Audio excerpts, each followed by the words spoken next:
Hola a todos, en esta oportunidad vamos a seguir desarrollando las preguntas tipo para los cargos de asistente y especialista judicial para el Poder Judicial. ¿Ok? Comenzamos. La pregunta número uno nos dice que conforme a la constitución política del Estado marque la respuesta incorrecta. Y para eso pues tenemos que ir a la constitución política. Aquí lo tenemos. El artículo 43 de la Constitución Política del Perú: la República del Perú es democrática, social, independiente y soberana. El Estado es uno e indivisible.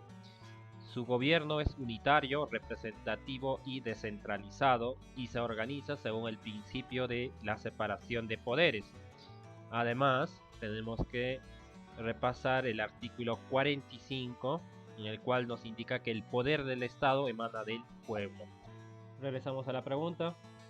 Alternativa A: la República del Perú es democrática, social, independiente y soberana. Por supuesto, ¿no? Eso es lo que acabamos de leer.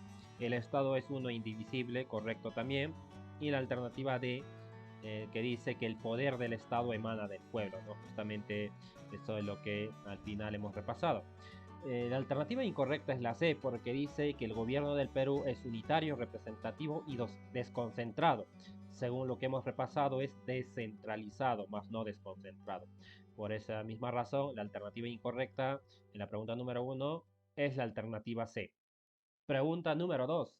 Es el deber de la función pública que señala que el servidor público debe publicitar los hechos e informaciones de los que tenga conocimiento con motivo o en ocasión del ejercicio de sus funciones, sin perjuicio de los deberes y las responsabilidades que le correspondan en virtud de las normas que regulan el acceso y la transparencia de la información pública.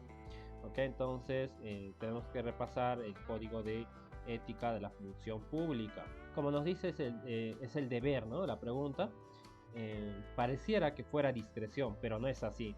De todas formas lo repasamos. Discreción: debe guardar reserva, ¿no?, respecto de los hechos o informaciones de los que tenga conocimiento con motivo en ocasión del ejercicio de sus funciones, sin perjuicio de los deberes y las responsabilidades que le correspondan en virtud de las normas que regulan el acceso y la transparencia de la información pública, ¿no? Entonces, según este principio, pues el servidor público debe guardar reserva respecto de los hechos o informaciones de los que tenga conocimiento con ocasión del ejercicio de sus funciones. ¿Ok? Entonces regresamos a la pregunta. Y nos dice lo contrario, ¿no? Dice que es el deber de la función pública que señala que el servidor público debe publicitar los hechos e informaciones de los que tenga conocimiento con motivo en ocasión del ejercicio de sus funciones. Esto es incorrecto, ¿no? De hecho, que cuando entran a trabajar a entidades públicas, pues firman lo que es el caso de confidencialidad, ¿no? ¿Ok? Entonces, por ese mismo hecho deben guardar reserva, pues, de los hechos que conocen con ocasión de las funciones que realizan. Perfecto, entonces en esta pregunta la alternativa correcta sería ninguna de las anteriores. Pregunta número 3. Una de las siguientes afirmaciones no constituye un derecho reconocido a los menores por el Código de Niños y Adolescentes.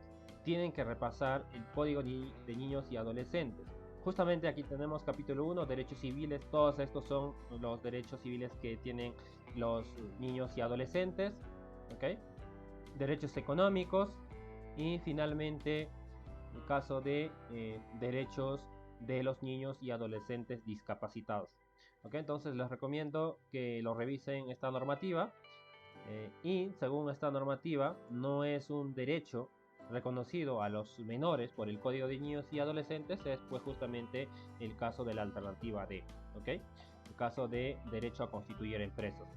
Los demás sí que es cierto, ¿eh? Derecho a trabajar, libertad de expresión, libertad de tránsito. ¿Correcto? Entonces con esta precisión pasamos a la siguiente pregunta. Pregunta número 4. Sobre el amparo familiar, marque la respuesta correcta. Pues para esto tenemos que remitirnos al Código Civil. Nos vamos al Código Civil, a la sección cuarta, justamente de amparo familiar. Artículos que debemos repasar, pues esta, ¿no? El artículo 474 dice: se deben alimentos recíprocamente los cónyuges, los ascendientes y los descendientes, los hermanos. También el artículo 475 Los alimentos, cuando sean dos o más los obligados a darlos, se prestan en el orden siguiente: por el cónyuge, por los descendientes, por los ascendientes y por los hermanos. ¿Correcto? Entonces regresamos a la pregunta. Sobre el amparo familiar, marque la respuesta correcta. La alternativa A nos dice que se deben alimentos recíprocamente solo entre cónyuges, pues eso es incorrecto, de acuerdo que hemos repasado. Alternativa B, la obligación alimentaria solo obliga a los cónyuges y en favor de los descendientes, también es incorrecto. La obligación alimentaria solo obliga a los cónyuges entre ellos y de los padres a los hijos y estos hacia los primeros, pues también es incorrecto, de acuerdo a lo que hemos repasado. Y la alternativa correcta vendría a ser la D, la obligación alimentaria alcanza en reciprocidad a los hermanos.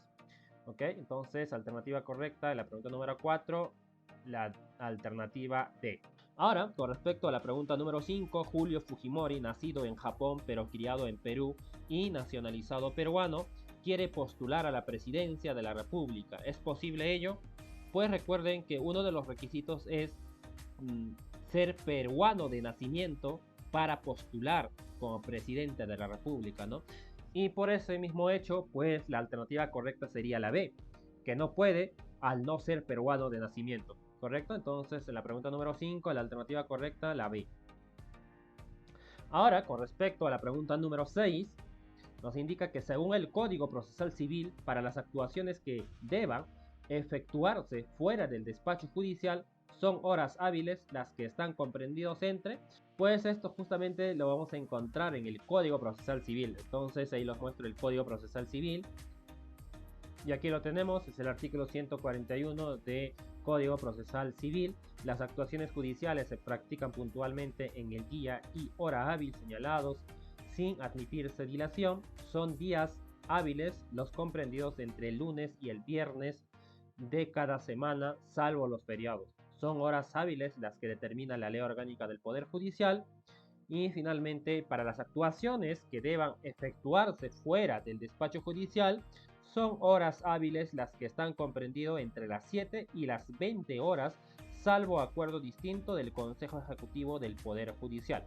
Entonces es desde las 7 y las 20 horas. Entonces regresamos, esto de acuerdo al Código Procesal Civil. Entonces regresamos a la pregunta.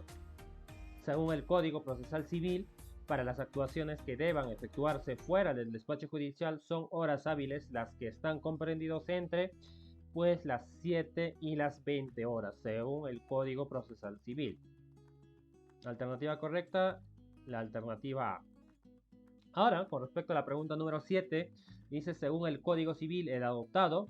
Esta también lógicamente lo vamos a encontrar en el Código Civil, ¿no? Pues aquí lo tenemos, es el título 3, artículo 22. El adoptado lleva los apellidos del adoptante o adoptantes, ¿correcto? Entonces es lo único que tenemos que saber para responder la pregunta número 7. Según el Código Civil, el adoptado pues lleva el apellido del adoptante o adoptantes. Alternativa correcta, la alternativa C.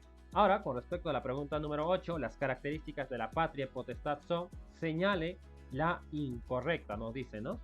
Lógicamente eso también está en el Código Civil. Y lo que no es correcto, pues es la alternativa D, ¿ok? Los demás, que es intransmisible, es irrenunciable y lógicamente también es de orden público. Y recuerden que la patria potestad pues no es permanente, ¿correcto? Ahora, con respecto a la pregunta número 10, según la doctrina jurisprudencial vinculante de la Corte Suprema de Justicia, ¿cuál es el bien jurídico protegido en el delito de feminicidio? Pues esto todo el mundo lo sabemos. ¿Cuál es el bien jurídico protegido en el delito de feminicidio? Pues es derecho a la vida. Y finalmente terminamos con la pregunta número 10. ¿Cuándo procede la notificación especial por edicto? Para esto tenemos que revisar el Código Procesal Civil, ¿correcto? Entonces ahí les muestro.